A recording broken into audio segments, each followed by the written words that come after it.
Okay, welcome to this AP check on free energy and spontaneity. So spontaneous processes occur without outside intervention. They just naturally happen. And they may be fast or slow. So the kinetics is determined by rate of reaction. There are some processes that naturally occur that are very, very slow. And there are some things that happen really fast, but maybe they aren't naturally occurring. We have to do something, add some energy in order to get that to happen. When it comes to the College Board, the preferred terminology is going to be thermodynamically favorable. I believe somewhere, I think it's in the review section, I posted a video explaining the difference between those, between spontaneous process and thermodynamically favorable, if you want to know a little bit more about that. If you're okay with just that terminology, then we'll go with it. So we're going to start talking about Gibbs free energy, which hopefully you've seen before. If you haven't, that's okay. You are totally fine. So the measure of energy in a reaction that can be used to do work. This is driving processes. In biology, if you've taken AP biology, we talk about this. And so this is really the big factor driving these. And this is what we use primarily as a measure of spontaneity or thermodynamic favorability. So let's talk about the basics. If delta G is, then the process is. Okay, so if delta G is negative,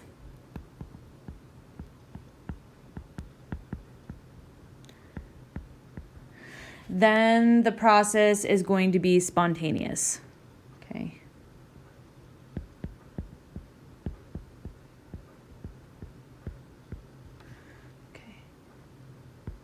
AKA thermodynamically favorable.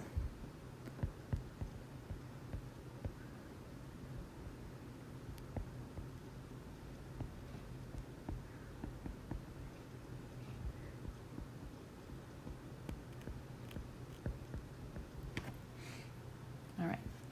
If it is positive,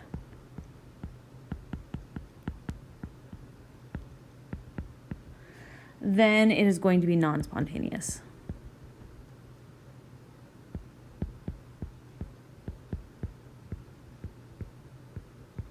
Or not thermodynamically favorable. Okay, if it is at 0, if delta G is 0, then the process or the system is at equilibrium.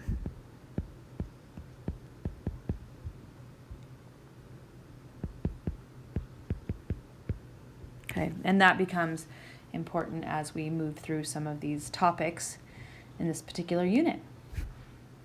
Okay, so those are kind of the three scenarios we can have. So let's take a look. And when we've talked about this with looking at entropy before, it was kind of based on just entropy. Delta G, that free energy, is what we really use to evaluate a process or a system and its likelihood to be spontaneous. So effects of temperature on spontaneity. If we have a negative delta H, okay, so, and a positive delta S, we are always going to have a negative delta G. Okay, so this is going to be favored at all temperatures, no matter what.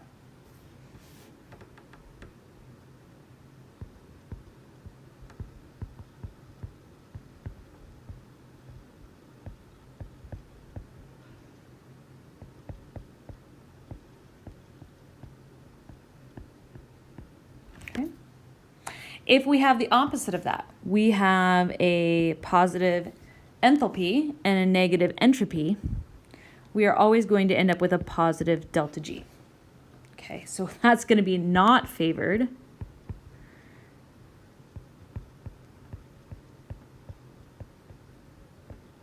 At all temperatures.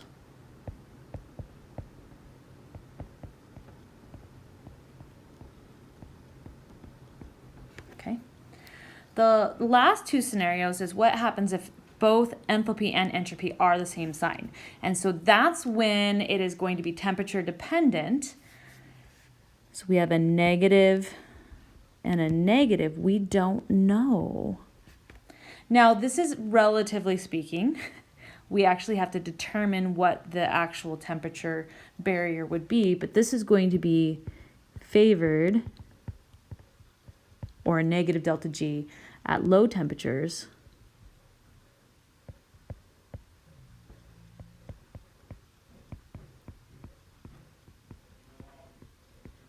Which means the last one is going to be positive, and of course it's going to be favored at high temperatures.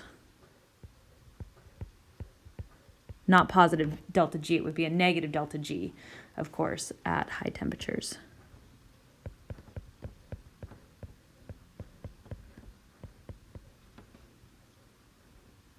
Oops. My screen's getting a little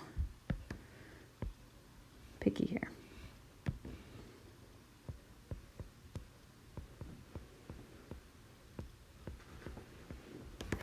Okay.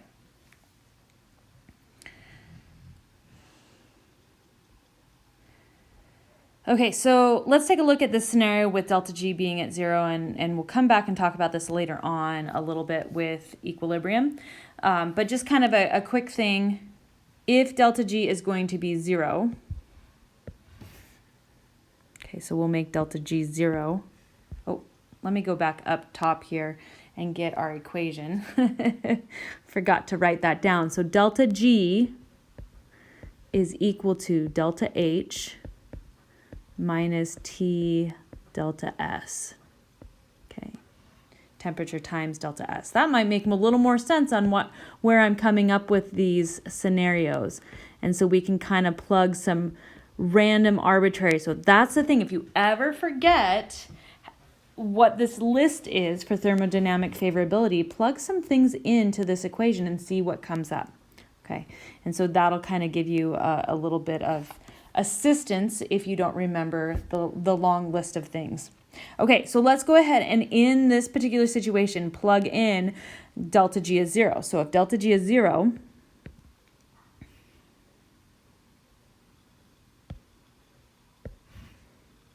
grab my blue pen here, delta H minus T delta S,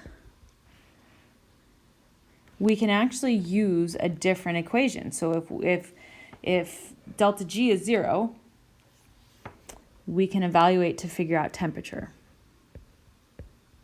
Okay, so temperature is equal to delta H divided by delta S. And so we'll take a look at some things.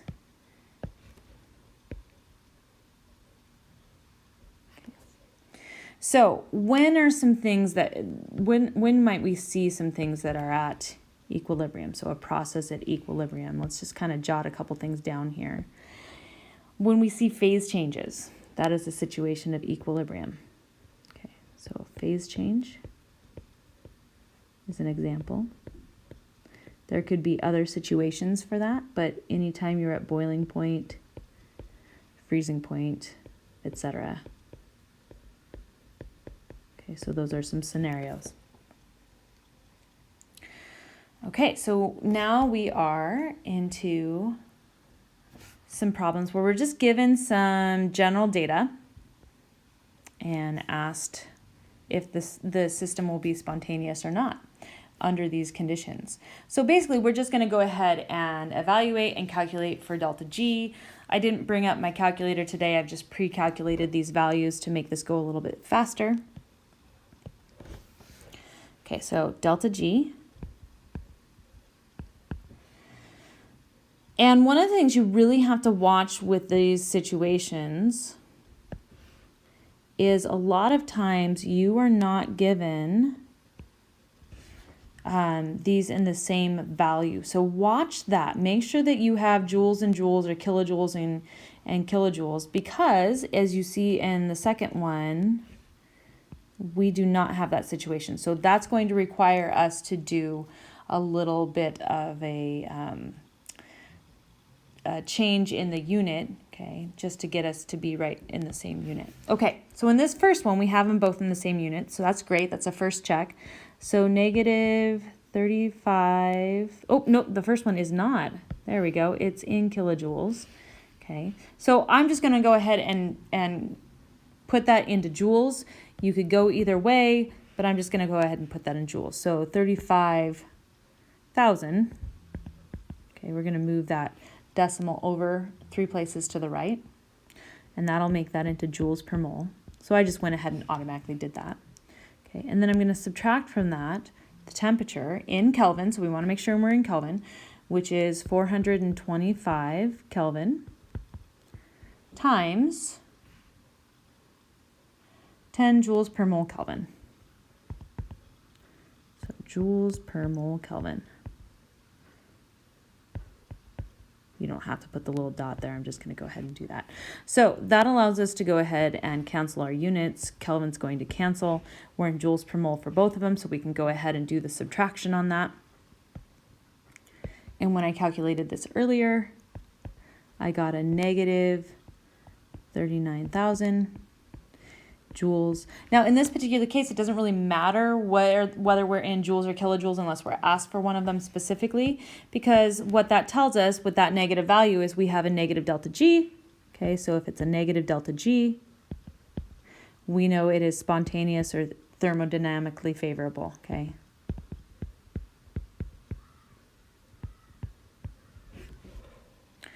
Okay, let's go ahead and take a look at number 2 here. And I am, again, using this equation from up top. So in the second one, what temperature will a process be under these conditions? So we want to know temperature in this particular situation. So now let's go back up to that temperature one. Okay, so we want to know what temperature will this be spontaneous? What temperature spontaneous? So now we are going to use this situation right here. So temperature is going to be equal to delta H over delta S. Okay. Again, we have to get that in the same unit, so 15,000 joules per mole divided by 15. Got some easy math here for us. Joules per mole Kelvin. Okay. Now, with our units, joules per mole cancel. I have 1 over Kelvin, so that's going to give me a value of Kelvin. And we get 1,000 Kelvin.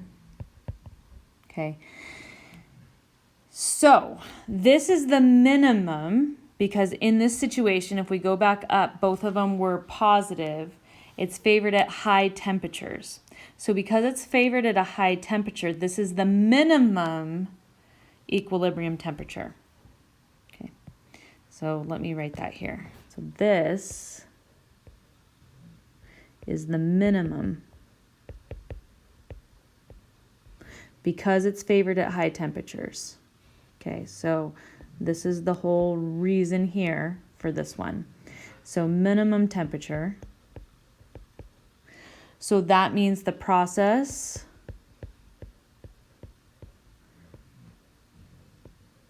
will occur above 1,000 Kelvin. Okay. If it was a situation where it was favored at low temperatures, then that would be the maximum temperature.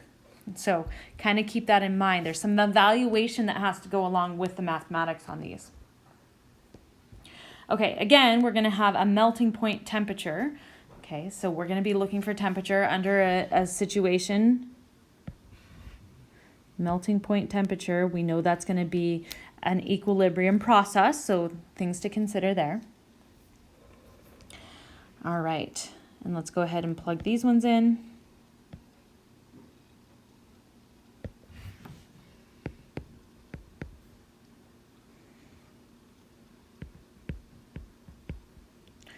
I'm going to go ahead and change that to joules per mole.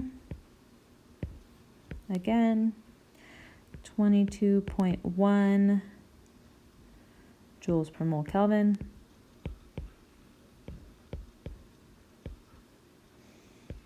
We get 273 Kelvin.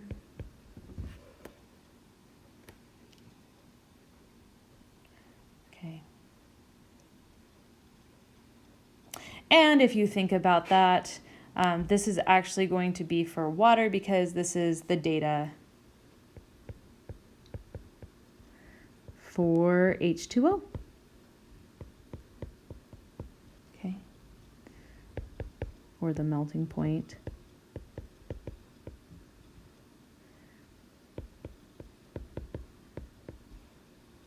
Which is 0 degrees Celsius, which is equivalent to 273 Kelvin.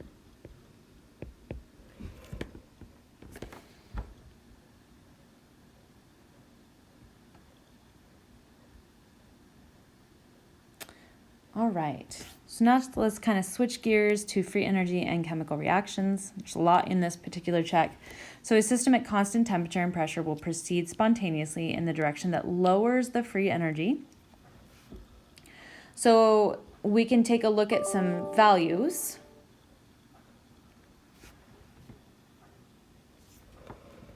From our standard states chart. And there's a couple different ways we can go about this. Now, I will say that when I plug these in,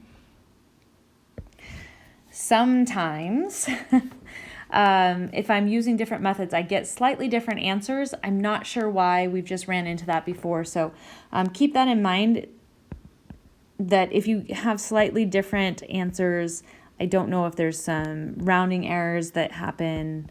I've ran into that before. So they don't always work entirely in tandem like I would expect them to. I have to do a little more research on why. Okay. So we can look at all of the sum of the products minus the sum of the reactants. I'm going to tell you that if I am working on these and I'm not given direction for which one to use, I tend to like to use this equation first. I think it's easier to use. I think it's more commonly used.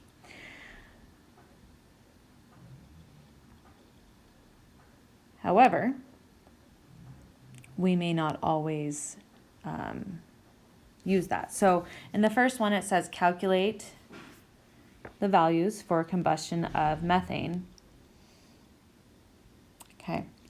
I'm actually going to go ahead and use some values from the chart in order to figure out our delta H and our delta S, and then I'm going to plug that into this equation here. I like to do it that way. I think that I tend to find that the values come out a little bit nicer as well. Because sometimes we may not have all of the delta G's for everything as in addition. So let's go ahead and work through this problem.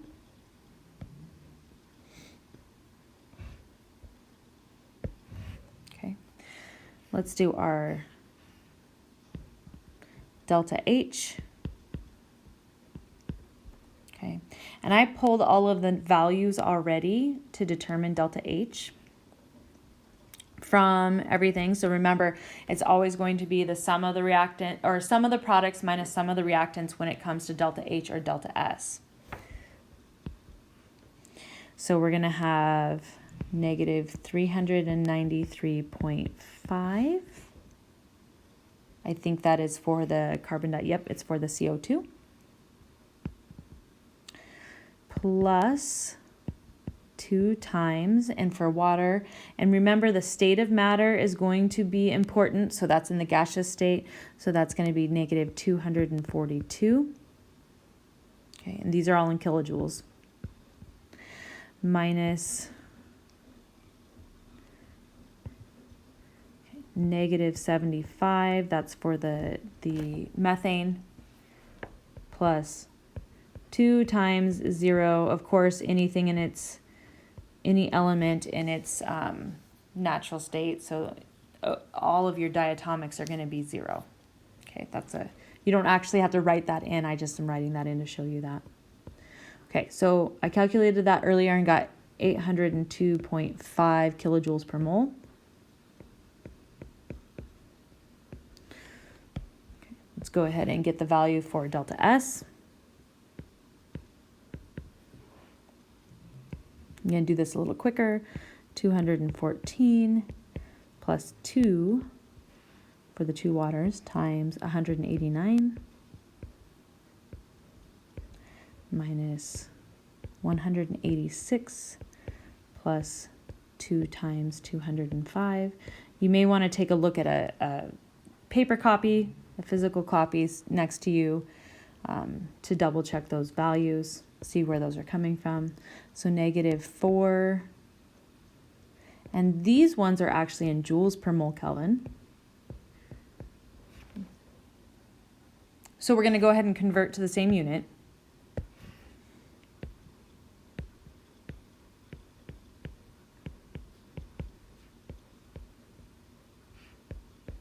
Like we always do, so keep that in mind. So -4 joules. Let's go the other direction this time. There's 1,000 joules in 1 kilojoule. So -0.004 kilojoules. Okay, now that I have both of those, I can go ahead and calculate for delta G.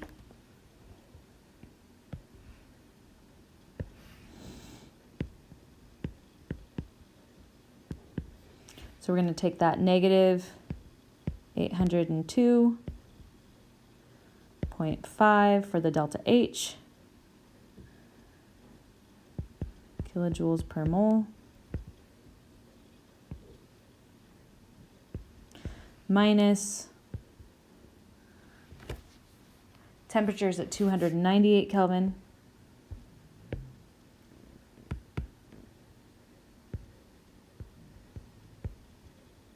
because we're at under standard conditions.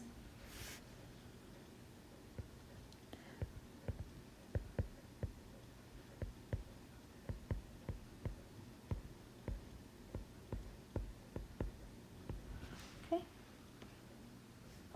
And so delta G, when we calculate all these values out, we get -801 with significant digits. Well, sig figs are kind of weird here. A lot of times I'll round to a whole number or maybe to the 10th kilojoules per mole.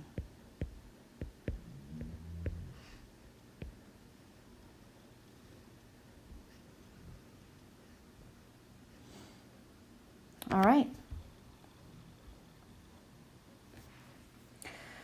So that's great if we just want to know delta G for the overall reaction. In this next one, we're actually going to be looking for a value, okay, and this is where we're going to use that second equation. We want to find the value for just one of these. We want to know what the enthalpy of, or excuse me, what the free energy of formation would be for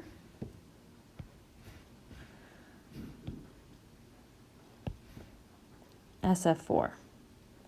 Okay, so we are going to be looking for this one. We want to know what this one is. And we have the other ones. So let's go ahead and pull some numbers. And we have what the total for delta G is for this reaction.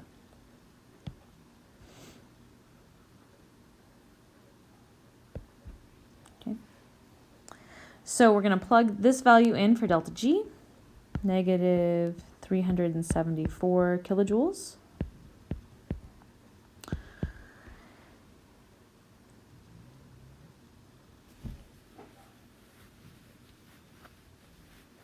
And so in order to do that, we're going to want our products, okay, which is SF6 minus the sum of our reactants, so SF4 plus F2.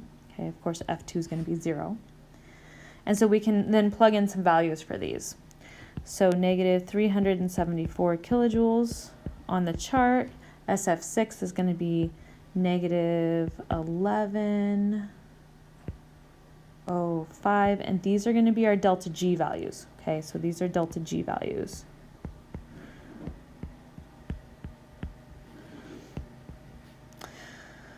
And that's going to be kilojoules. And then since F2 is 0, I'm going to use an X for our unknown of SF4 plus 0. Okay, now we can solve for X. So X is going to be equal to, and it's going to be a negative X, so I'm going to put a negative outside of here. Negative 374 plus 1105 when I get all my algebra in there, and that's going to be equal to negative 731, and that's going to be in kilojoules per mole. Okay, so if we don't have a value on that chart, it is possible for us to be able to determine that. Okay, last major topic here. I know this is going on forever. Free energy and pressure. So entropy is greater for a system with a higher positional probability. We talked about that in a previous check. And so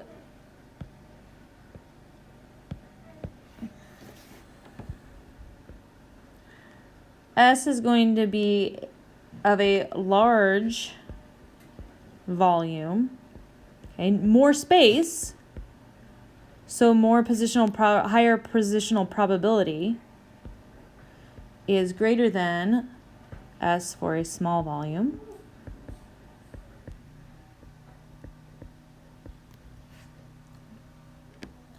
And we'll give the rationale down below here. Because more space, we can spread out.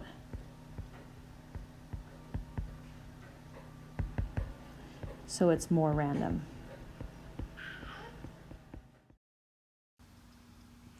Okay, so when we're looking at pressure then, remember that as volume increases, pressure decreases, and vice versa. So with pressure, we're going to see that the entropy is going to be, grab the wrong color there. Here we go. The entropy for the high pressure is going to be less than the entropy for the low pressure.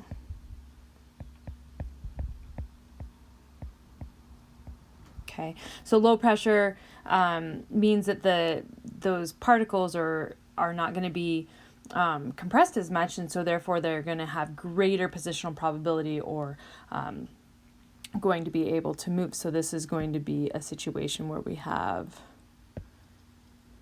compressed, okay,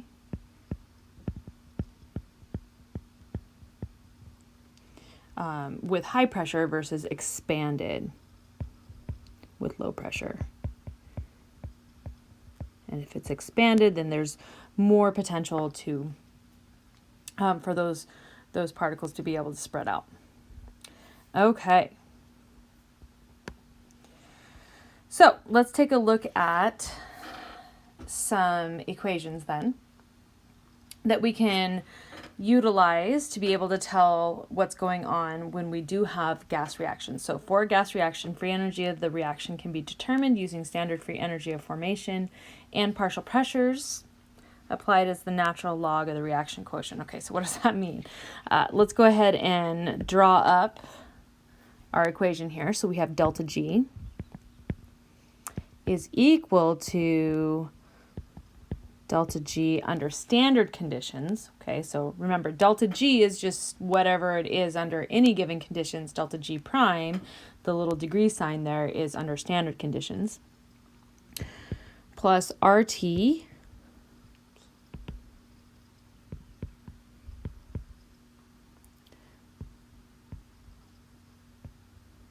and the natural log of Q. Okay. So, a couple things to keep in mind when you're doing these. One is that the R value you're going to use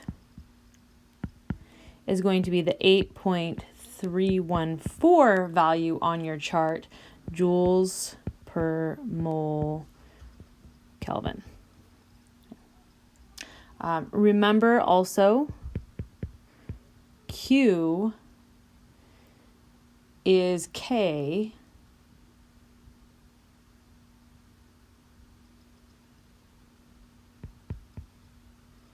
is how we find K, basically, but not at equilibrium. So it's not actually K, it's just the same way that we'd find that.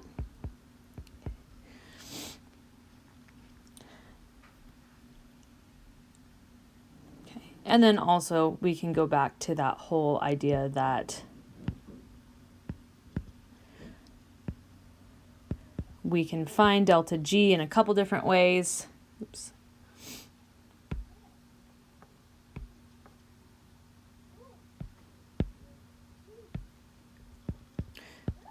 And one of those is finding the sum of the products minus the sum of the reactants.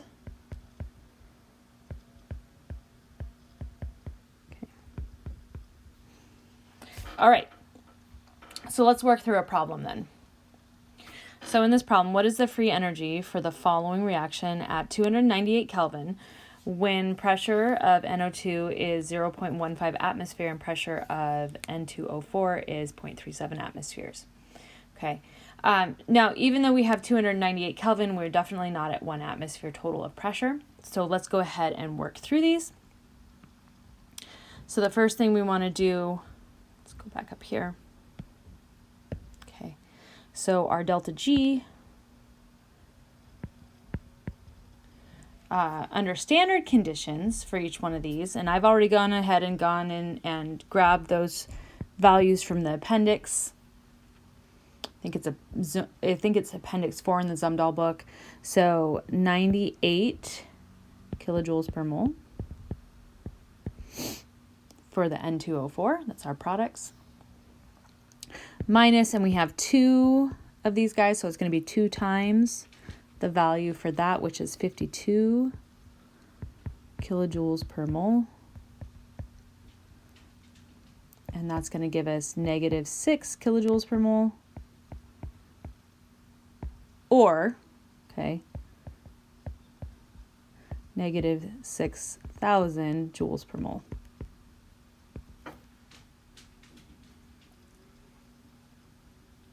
All right, so now we want to go ahead and find Q.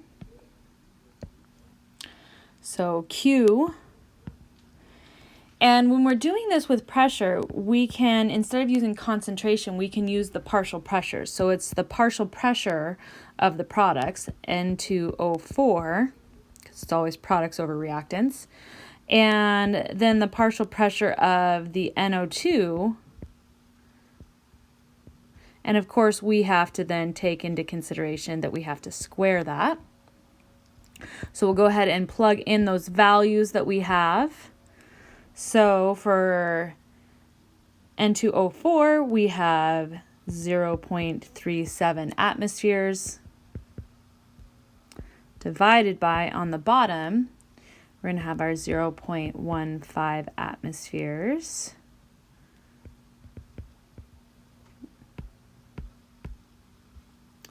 I think my kiddo got some stuff on my screen here, so it's sticking. And we have to square that number. Now be very careful with order of operation in your calculators. You want to make sure you square that number in a way that it's not going to give you the wrong answer. So you should get 16.4. So double check that. Okay, so now that we have the Q value and we have the delta G under standard conditions. Look at my boots. Look. I see them. So we're going to go ahead and plug this into the total overall equation. So now, under non-standard conditions, delta G is going to be equal to the negative 6,000 joules per mole. Okay. And the reason we change that to joules per mole is when we go back up and we look at our R value, our R value has to be in units of joules. So we got to change one or the other. We just went ahead and changed the delta G value. Plus, we're going to have 8.314 joules per mole Kelvin times the 298 Kelvin times this value, as the natural log. So natural log of 16.4. Okay. So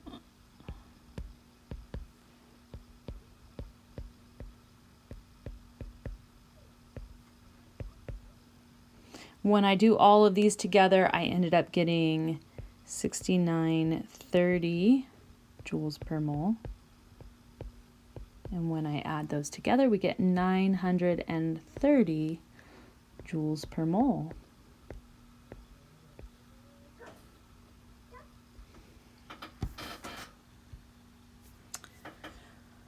So that's the way that we can take a look at these. We can use those partial pressures and add them in and find out what our total free energy would be for a situation with gases.